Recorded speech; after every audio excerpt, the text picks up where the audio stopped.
Hello everyone and welcome to another session of AP Human Geography with Mr. Elrod. We're continuing on in Unit 3, Cultural Patterns and Processes, and we're really kind of still in the beginning of discussion of culture. And in our last video we were talking about different forms of diffusion and the way that we could describe the spread of culture as it makes its way to new places and also into new people.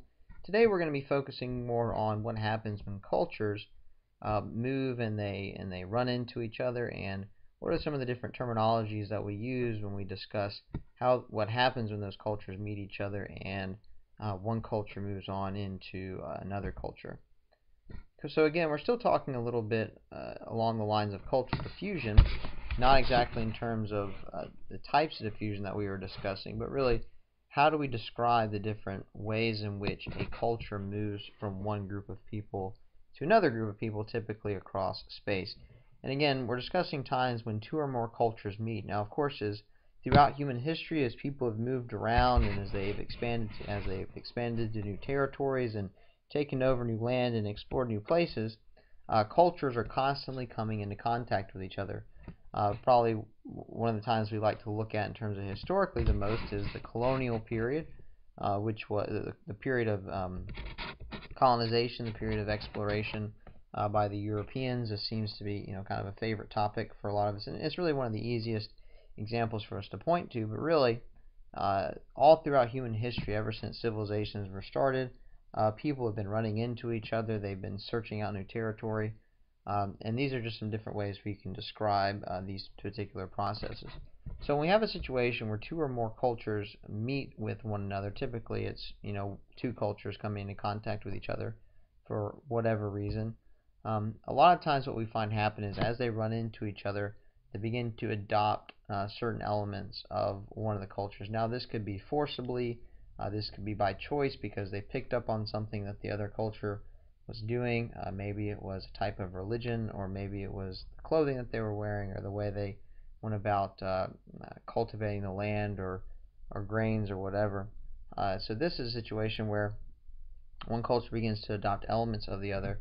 And this is what we call cultural convergence. Now, this is not necessarily a situation where one culture goes out and physically dominates another culture. It's just they simply happen to come to a meeting place and begin to adopt the elements of the other. You can think of maybe the situation where Muhammad is in Mecca and he's experiencing Judaism, he's experiencing Christianity. He's a part of he's near Mecca, which is an important trading city at that particular time, and so he sees and hears all these different things from these different people all over really the world at that time, and so he takes some of those ideas from Christianity, from Judaism, and then you have the religion of Islam eventually emerge from that. So again, it's not anything that necessarily has to be violent, but it can be something where something is just adopted. And again, we could find many examples of this throughout history. It really just depends on which one we would like to look at.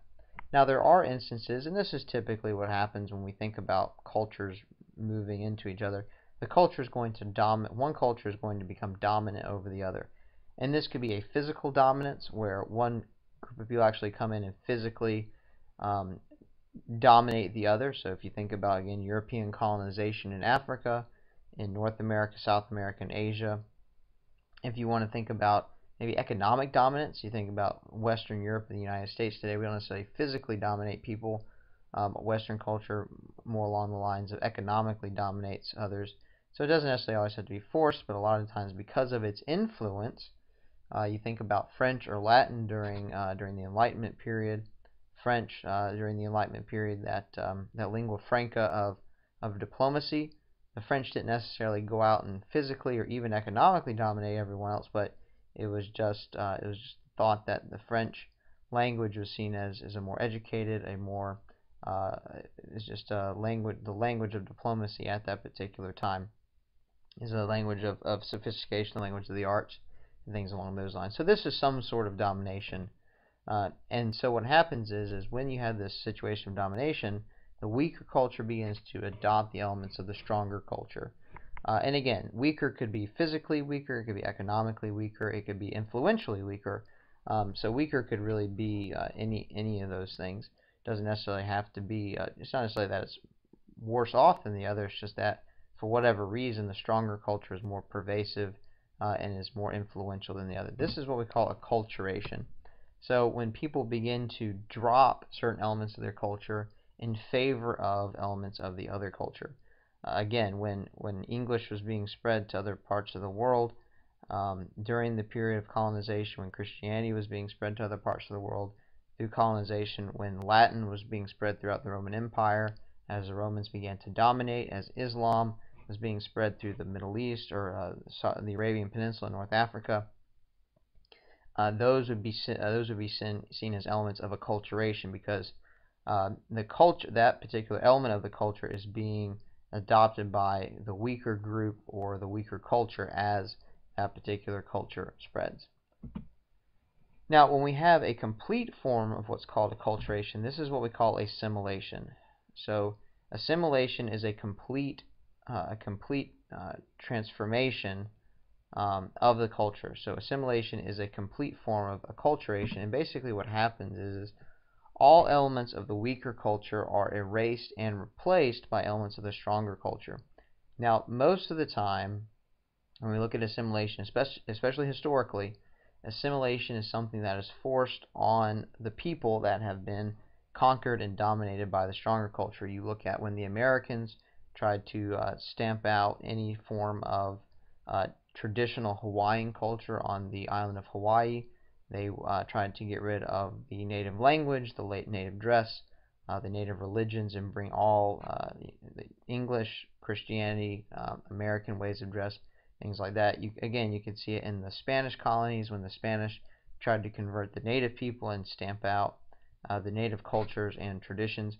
Now, in today's world, where you see some assimilation taking place is when you have migrant populations moving to a new country, and some people will say that those people feel forced to assimilate, meaning they leave their old culture behind and they bring on the elements of the new culture that they're now a part of.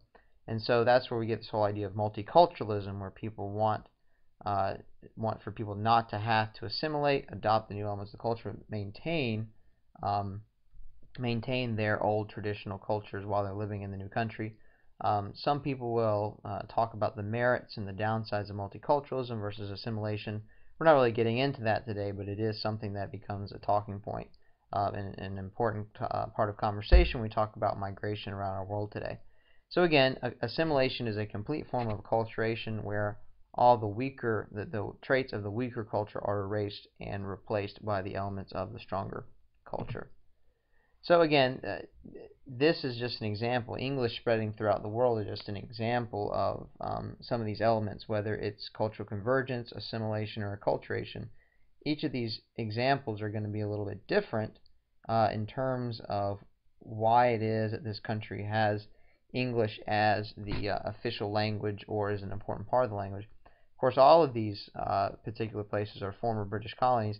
Now, this is actually incorrect because the United States does not have an official language, so I'm not really sure why the textbook and this graphic have that colored in, but that's okay. Really, it's just to show this idea that English is a really important language across the world, again, for a variety of reasons, but a lot of it has to do with the British colonization of these particular places. Now, if you investigate specific areas, especially many countries in Africa, you think about like Nigeria, where you have several different languages spoken by the people there, a lot of times there's just this thought that you want to try and pick what might be considered a neutral language so it doesn't look like you're favoring any of the people groups in that particular country, so that hopefully you can create almost this consensus where one cultural group doesn't look like it's being favored over the other. And so that's why you'll have English as an important language within that particular country. Again, it's almost like French during the Enlightenment period, where it becomes almost the official language of education. Lingua francas are really important when it comes to communicating across various linguistic barriers. And so creating that additional language so that you're not having to learn multiple different languages. Instead, you just have to learn one language. And again, sometimes it can help to calm down some ethnic tensions or ethnic strife within a country where you have several countries that are or several people groups that speak many different languages within a particular country. Now, when we talk about cultural diffusion, there's also this element called transculturation.